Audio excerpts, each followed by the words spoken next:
খুলেন বাইজিদ বোস্তামির কিতাব, পড়েন, ওটা মোতালা করেন।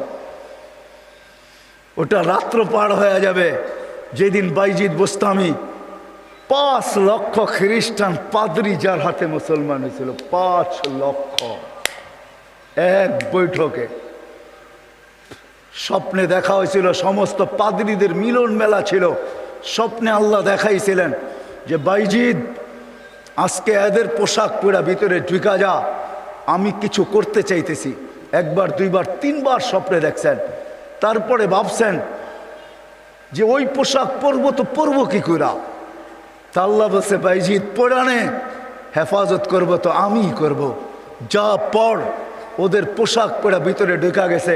সবচেয়ে বড় পাদ্রী যখন স্টেজে বসছে তো তার চৌকি, তার চেয়ার হেলতে শুরু করছে, মুখ বন্ধ হয়ে গেছে। তো বাইজিদের সমস্ত পাদ্রীরা বলছে আপনি আমাদের পোপ, আপনি আমাদের বড়, আপনার থেকে আমরা জ্ঞান পাই, আমাদের ভিতর আলোকিত হয়, আপনি মুখ দিয়া কথা খোলেন না কেন, বলেন না কেন। তো পাদ্রী বলতেছে বলবো তো বলবো কি করে, এখানে একজন মোহাম্মদী আছে। বলবো তো বলবো কি করে, এখানে একজন মোহাম্মদী বসে আছে, যার কারণে আমার চেয়ার হেলতেছে, আমার মুখ বন্ধ হয়ে আসতেছে। সমস্ত পাদ্রীরা বলছে দেখা দেন, গর্দান উড়াইয়া দিব এক্ষণ। বলছে না, জুরুম আসছে বিদায় এটা কোনো দোষণীয় না, এই জন্য গর্দান উড়াইয়া দিবে, এটা হয় না। আমি একে পরীক্ষা করব, যদি এ পাশ করে তাহলে ছেড়া দিব, আর যদি পাশ না করে তাহলে আর গর্দান উড়াইয়া দিব। 62টা প্রশ্ন করছিলেন, 62টা। কয়টা? কয়টা? কয়টা? 62টা বলার সময় আমার কাছে নাই, একটা বললাম 62টার ভিতরে। বলছিল কুকুর ঘেউঘের ভিতরে কি বলে। 62টা যখন পুরা বলা দিছেন তো জিজ্ঞাসা করছে আমি সত্য বলছি।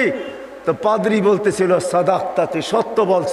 বলে তুমি 62টি প্রশ্ন করছো, আমি একটার জবাব, প্রত্যেকটার জবাব দিছি, আমি তোমাকে একটা প্রশ্ন করব, জবাব দিবে?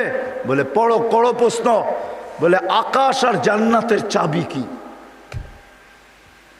আকাশ আর জান্নাতের চাবি কি? বড় পাদ্রী চুপ হয়ে বসে গেছে। 5 লক্ষ পাদ্রী ধরছে যে 62টার জবাব দিছে, আপনি একটার জবাব দিবেন না, তো দিবেন না কেন? বলছে আমি জবাব জানি, দিলে তোমরা আমাকে মানবে না, মানবে এটা আগে বলো। বলছে অবশ্যই আপনি আমাদের বড় পোপ, যা বলবেন আজকে তাই মানবো। বলে জান্নাত আর আকাশের চাবি হইল লা ইলাহা ইল্লাল্লাহ মুহাম্মাদুর রাসূলুল্লাহ। 5 লক্ষ একবারে মুসলমান হয়েছে ওই বাইজিদ বোস্তামি রহমতুল্লাহ আলাইহির হাতে। হায় হায়, আবু হানিফার জানাজা দেখা 90,000 খ্রিস্টান মুসলমান হয়েছে। জানাজা দেখা, মুর্দা দেখা। ইমাম তাইমিয়ার জানাজা দেখা 50,000 খ্রিস্টান মুসলমান হয়েছে। আহমদ ইবনে হাম্বল রহমতুল্লাহ আলাইহি জানাজা দেখা 60,000 খ্রিস্টান মুসলমান হয়েছে। শুধু শুধু আহমদ ইবনে হাম্বল রহমতুল্লাহ আলাইহি বলেন নাই আমাদের জানাজা আমাদের সততার প্রমাণ। আমাদের সততার প্রমাণ হলো যে আমরা যে সত্য, এটার প্রমাণ হলো আমাদের জানাজা। 60,000 খ্রিস্টান মুসলমান হয়েছে মুর্দা দেখা। জিন্দা অবস্থায় কতটি হয়েছে আল্লাহ জানে। তো যেটা আমি বুঝাইতেছিলাম, ওইখানে আছে কুকুর কি বলে বলো। প্রথম শুরু করছে 1 বলো যেটার 2 নাই, 2 বলো যেটার 3 নাই, 3 বলো যেটার 4 নাই, 4 বলো যেটার 5 নাই, 5 বলো যেটার 6 নাই, 6 বলো যেটার 7 নাই। এরকম 62টা প্রশ্ন করছেন। 62টা প্রশ্নের জবাব দিছেন বাইজিদ বুস্তামি রহমতুল্লাহ আলাইহি। আর বাইজিদ এমনি হয় নাই। ওনার আব্বা ছিলেন না। কাহিনী আমি অন্যদিকে চলে যাব। আমরা তো ছেলে পেলেকে বানাইতে চাই না, মাও আজকে বানাইতে চায় না, বাপও বানাইতে চায় না। আমরা বানাইতে চাই দুনিয়ার এডুকেটেড। রাগ হয় না, পায়ে হাত পড়ি। আপনি সাধারণ শিক্ষায় শিক্ষিত করতে চান, ঠিক না? জেনারেল শিক্ষার মানে কি? ডিকশনারিতে কি লেখা আছে জেনারেলের অর্থ বলো? যারা কলেজে পড়ছেন, স্কুলে পড়ছেন, বলেন জেনারেলের অর্থ কি? সাধারণ। সাধারণ কোনোদিন গৌরবের বিষয় হয় না। সাহাবাদের কাছে অসাধারণ ছিল, এই জন্যই তো ম্যাককে অনুগত্য করতে পারতেন। এই জন্যই সমুদ্রের উপর দিয়ে ঘোড়া দৌড়াইতে পারতেন। এই জন্যই তার বিহীন, প্রযুক্তিবিহীন 3000 কিলোমিটার দূরে কথা বলতে পারতেন, পাহাড় দেখাইতে পারতেন। সারিয়াতাল জাবাল, অসাধারণ বিদ্যা, এরা বিদ্বান ছিল। আমরা তো সাধারণ বিদ্যায় বিদ্বান হই, গৌরবের আর শেষ থাকে না। আমরা এডুকেটেড, আমরা জেনারেল শিক্ষায় শিক্ষিত। রাগ হয়ে যাবেন? একটা উদাহরণ দিই। আমাদের অবস্থা এরকম, এক ব্যক্তি জাপান থেকে গাড়ি কিনে আনছে, তো গাড়ির 3 দিকে জাপানি ভাষায় বড় বড় অক্ষরে লেখা। তো সে মনে করছে অনেক কিছু ভালো কথা লেখা হবে, বিদায় এটা কেনার পরে আর মোছে নাই, না মুছেই চালাইতেছে, লেখাটা আর মোছে নাই। একটা ক্রেডিটও তো আছে, ঠিক না? সামনের গ্লাসে তো লেখা যায় না, 3 দিকে লেখা, এটা চালাইতেছে। তো কোনো জাপানিজ আসছে বাংলাদেশে, তো ও আরেক গাড়ি দিয়া যাইতেছে, তো দেখতেছে ওই লেখা গাড়িটা সামনে দিয়া যাইতেছে, 3 দিকেই লেখা। তো মুস্কি মুস্কি হাসতেছে। তর্জমান জিজ্ঞাসা করতেছে, তুই হাসিস কেন? কই সামনের গাড়িটা দেখে হাসি। কয় কেন, কি এটার ভিতরে? কয় যে 3 দিকেই তো লেখা, ও মোছে নাই কেন এটা?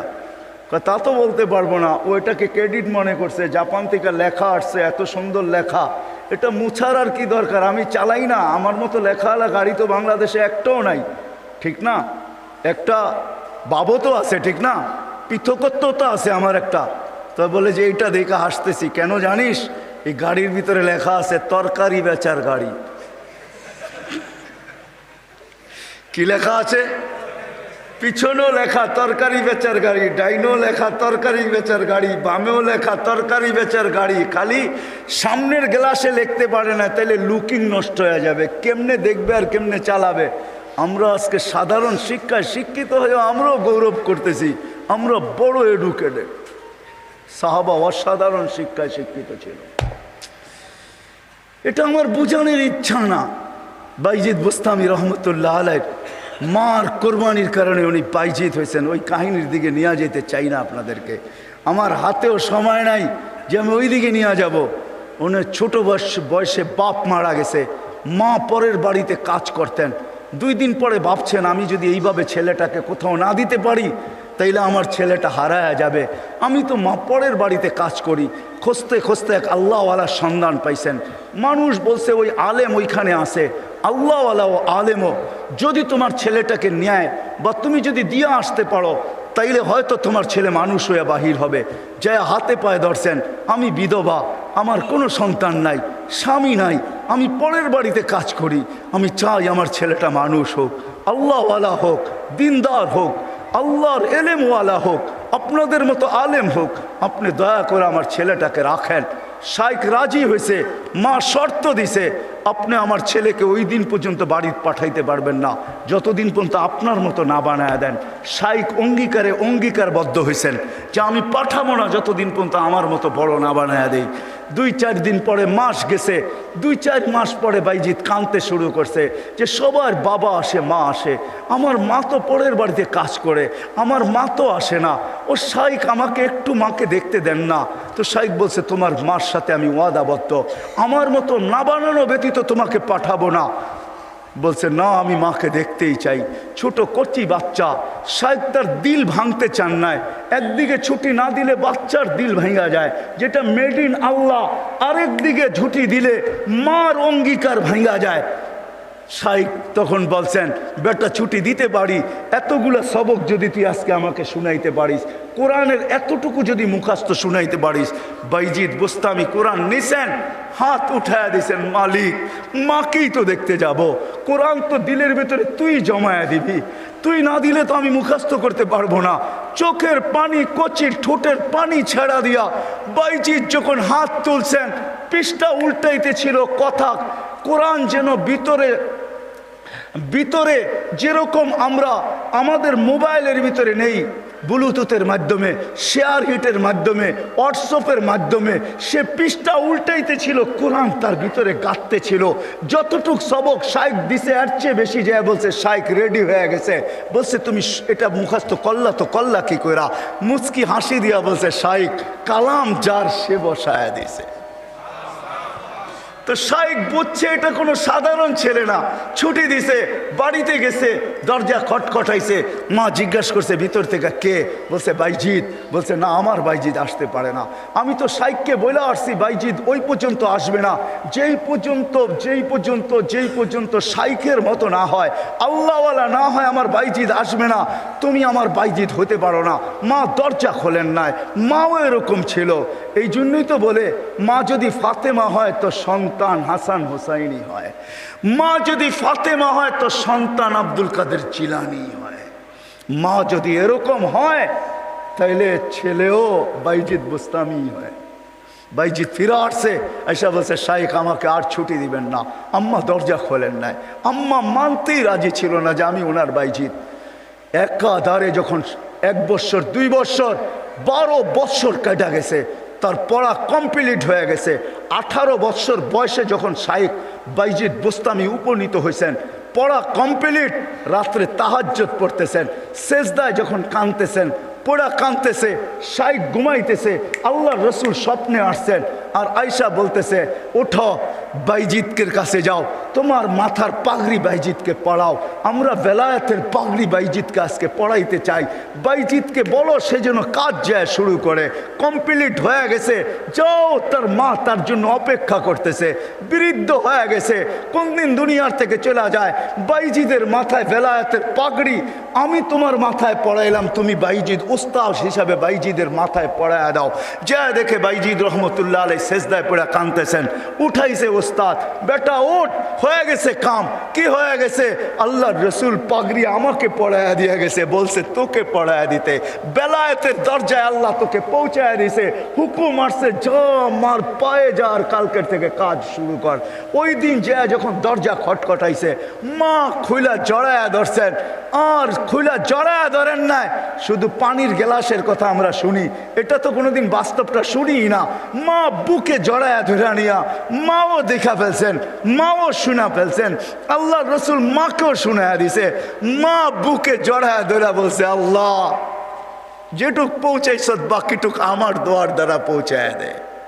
ওই দিন থেকে বাইজিদ অলিকুল শিরোমণি হয়ে গেছে। মা হাত তুলছেন।